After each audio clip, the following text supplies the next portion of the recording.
ថ្មីនេះគឺមានការលើកឡើងពីខាងភាគីថៃដែលថាប្រាសាទព្រះវិហារត្រូវបានស្ថិតនៅក្រោមដែនអធិបតេយ្យភាពរបស់កម្ពុជាគឺដោយសារតែភាគីថៃនឹងបានរក្សាភាពស្ងប់ស្ងាត់មិនបានតវ៉ាទៅបានជាតុលាការយុត្តិធម៌អន្តរជាតិ ICJ បានសម្រេចសាលក្រមឲ្យប្រាសាទព្រះវិហារនឹងគឺស្ថិតក្រោមការគ្រប់គ្រងរបស់កម្ពុជាហើយពាក់ព័ន្ធជាមួយនឹងការអះអាងបែបនេះសម្រាប់កម្ពុជាយើងគួរតែពិនិត្យក៏ដូចជាឆ្លើយតបដោយមានការប្រុងប្រយ័ត្នបំផុតមែនតើទៅពាក់ព័ន្ធនឹងការកំណត់នៅអធិបតេយ្យភាពគឺមិនមែនពឹងផ្អែកតែទៅលើថាភាគីណាមួយស្ងប់ស្ងាត់ទេប៉ុន្តែគឺចាំបាច់ត្រូវមានការពាក់ព័ន្ធជាមួយនឹងភស្តុតាងទៅតាមផ្លូវច្បាប់ប្រវត្តិសាស្ត្រផែនទីក៏ដូចជាដំណើរការវិនិច្ឆ័យរបស់តុលាការអន្តរជាតិនៅក្នុងបរិបទនេះការទូតរបស់កម្ពុជាយើងគឺឃើញថាមានតួនាទីយ៉ាងសំខាន់នៅក្នុងការប្រមូលភស្តុតាងក៏ដូចជាបង្ហាញនៅ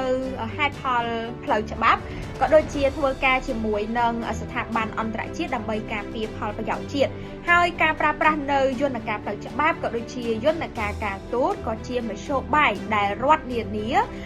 ប្រើប្រាស់ដើម្បីដោះស្រាយវិវាទដោយសន្តិវិធីជាជាងការប្រើប្រាស់កម្លាំងបើយើងធៀបមកសកម្មភាពការទូតរបស់រដ្ឋាភិបាលកម្ពុជាសប្តាហ៍ថ្ងៃនេះគឺបានបញ្ជាក់យ៉ាងច្បាស់ថាអធិបតេយ្យភាពនិងបូរណភាពទឹកដីគឺទាមទារនៅ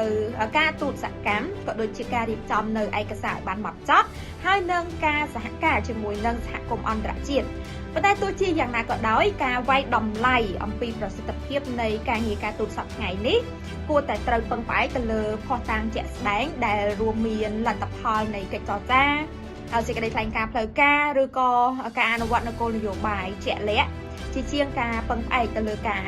អះអាងដែលមិនមានមូលដ្ឋានច្បាស់លាស់អ្វីត្បិតតែយន្តការច្បាប់អន្តរជាតិគឺត្រូវមានកត្តាគួបផ្សំច្រើនក៏ពិតមែនប៉ុន្តែ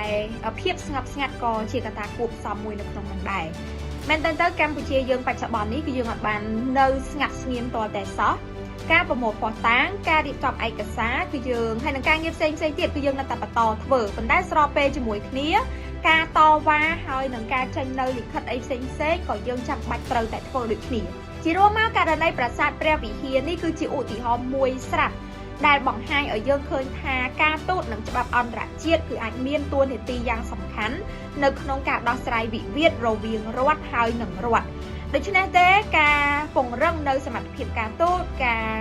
ការពារផលប្រយោជន៍ជាតិដោយសន្តិវិធីនិងការគោរពច្បាប់អន្តរជាតិគឺជាកត្តាសំខាន់មួយសម្រាប់កម្ពុជាទាំងនៅក្នុងអតីតកាលហើយនិងពេលបច្ចុប្បន្ននេះ